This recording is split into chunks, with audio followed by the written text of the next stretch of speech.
Nós é Europa hoje com Ana Rita Barros, formadora do Centro de Informação Europeia Jacques Delors. Boa tarde. Muito boa tarde, Ana Marta. Vamos começar por falar do conflito no Médio Oriente. É incontornável esta questão, particularmente neste caso, sobre os impactos na energia. Portanto, a pressão é generalizada. Grande parte do petróleo e do gás circula ali para o Estreito de Hormuz, embora grande parte também dessa produção seja para a Ásia, há países europeus que se abastecem ali. O caso da Espanha, o caso dos Países Baixos, abastecem-se bastante no Médio Oriente.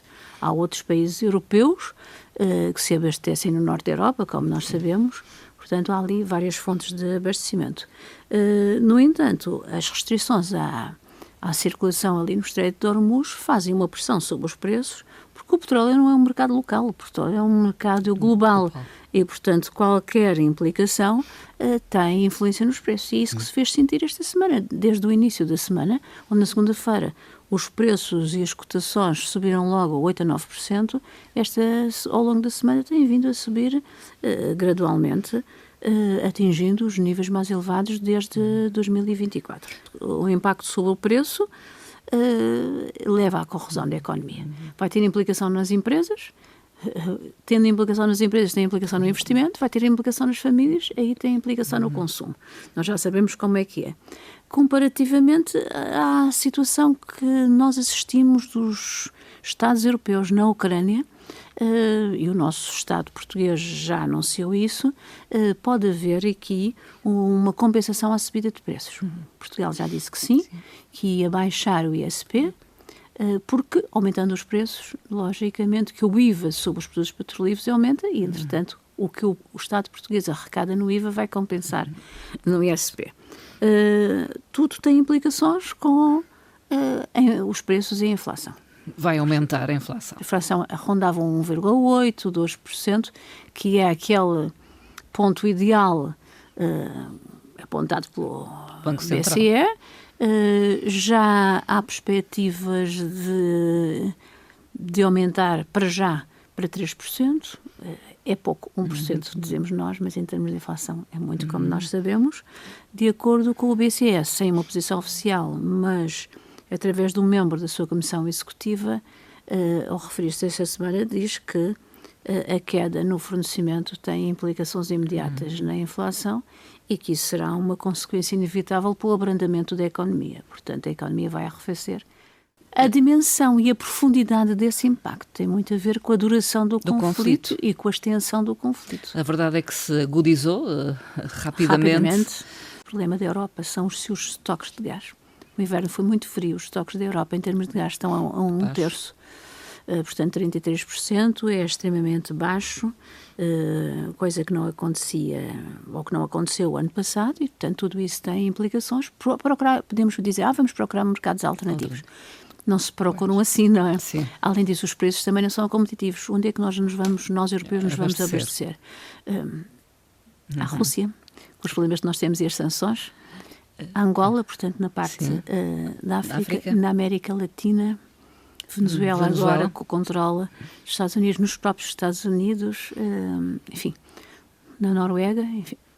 Claro, já é uma fonte de abastecimento, mas não chega para tudo, não é? Temos que aguardar o posicionamento depois. E as negociações também, porque isto é um mercado negociado com grandes implicações a nível da economia.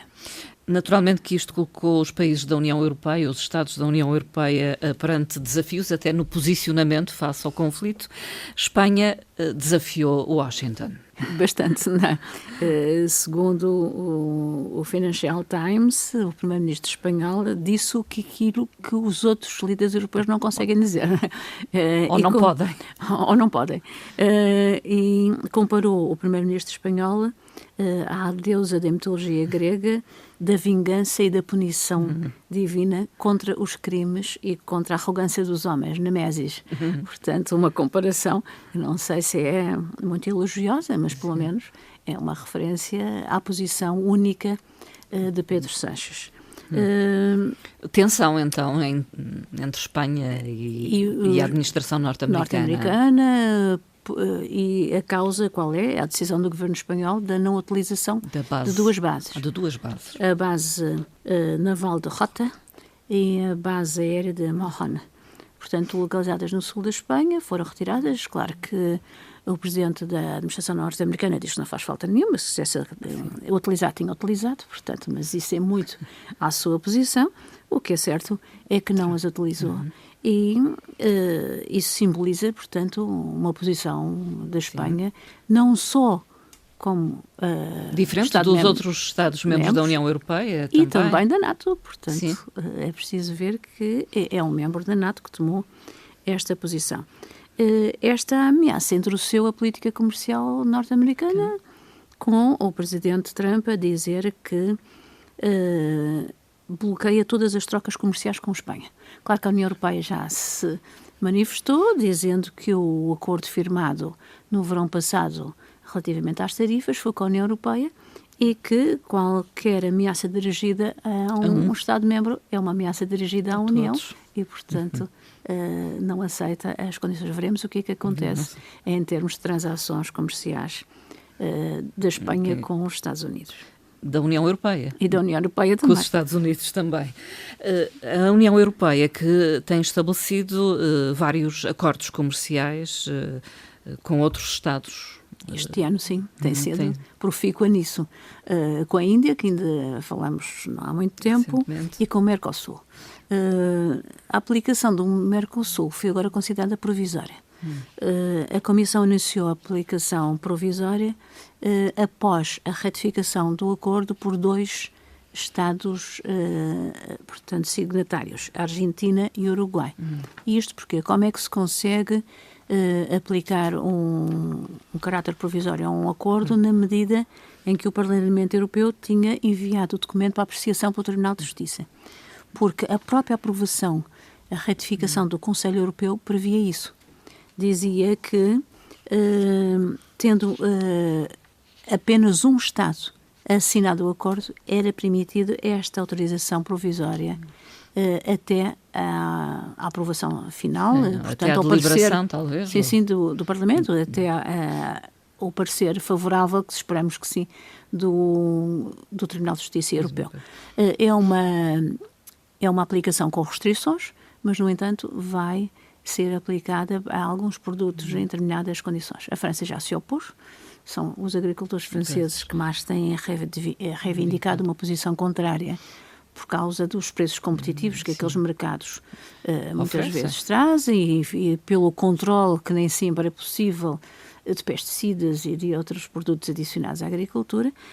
Portanto, veremos o que é que acontece na medida em que esta aplicação provisória terá efeitos a partir mais ou menos de maio próximo. Em relação ao acordo União Europeia-Suíça... É novo, portanto, é mais um, já vinha sendo negociado em 2014, foi assinado no princípio desta semana pela Presidente von der Leyen e pelo Presidente da Confederação Helvética, um acordo que visa principalmente melhorar a livre circulação entre o espaço europeu e a Suíça, porque a Suíça tem fronteira com Estados europeus, variedíssimos Estados europeus.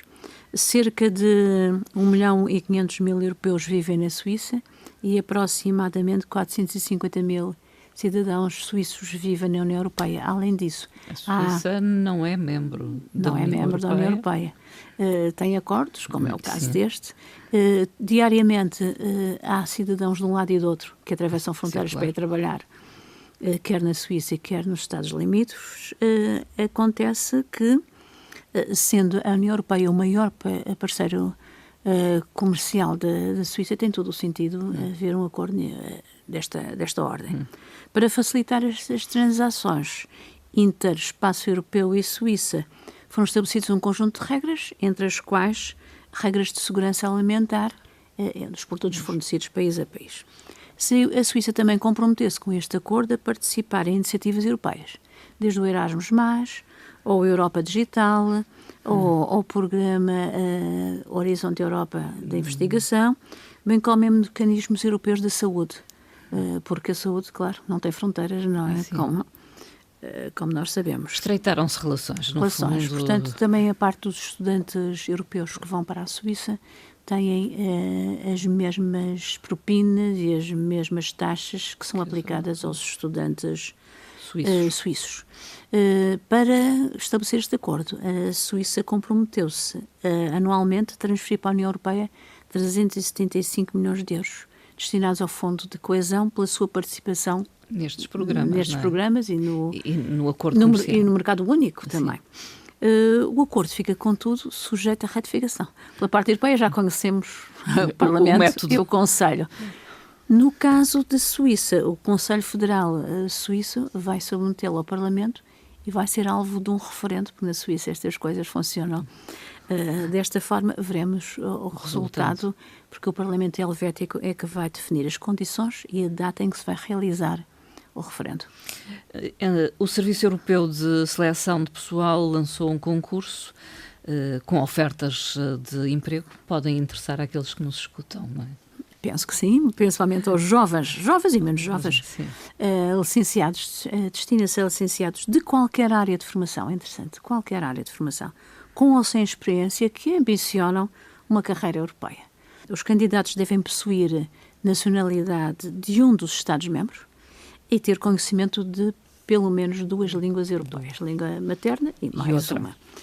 O objetivo do concurso é constituir uma bolsa, portanto uma carteira, onde os organismos e instituições europeias vão depois recorrer para recrutar novos colaboradores. São 1.490 candidatos, sendo a remuneração do nível AD5 qualquer coisa como 1.152 euros e 64 cêntimos mensais e líquidos, acrescido de subsídios. A candidatura está aberta até o próximo dia 10 de março, 10 de março às 12 horas, na hora de Bruxelas, portanto.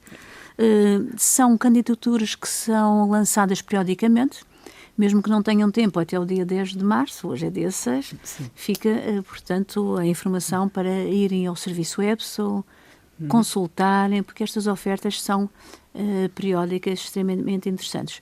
Também, se quiserem recorrer em Portugal através do Ministério dos Negócios Estrangeiros e da representação em Portugal da Comissão Europeia, custo de formação para depois fazerem as candidaturas, porque isto depois é sujeito a uma seleção e entrevistas, portanto, de formação para quem estiver interessado em fazer uma carreira europeia. Podemos também anunciar o Bootcamp de Informática para Jovens, assinalando o Dia Internacional da Mulher, que é domingo, dia 8 de março. Foi lançado pelo Banco Central Europeu. É interessante, já não é a primeira vez, mas é interessante, e esta formação é destinada a jovens apenas do sexo feminino, entre os 10 e os 17 anos, e que tenham interesse por tecnologia, computação, aplicações digitais. Nesta formação terão possibilidade os jovens de explorar as áreas da ciência, tecnologia, engenharia, matemática, portanto, para quem gosta destas áreas, se candidatar. O único problema aqui para a região é a distância, porque o curso é gratuito, fornecem uma refeição diária, todos os materiais utilizados também são de forma gratuita, têm as deslocações e a estadia.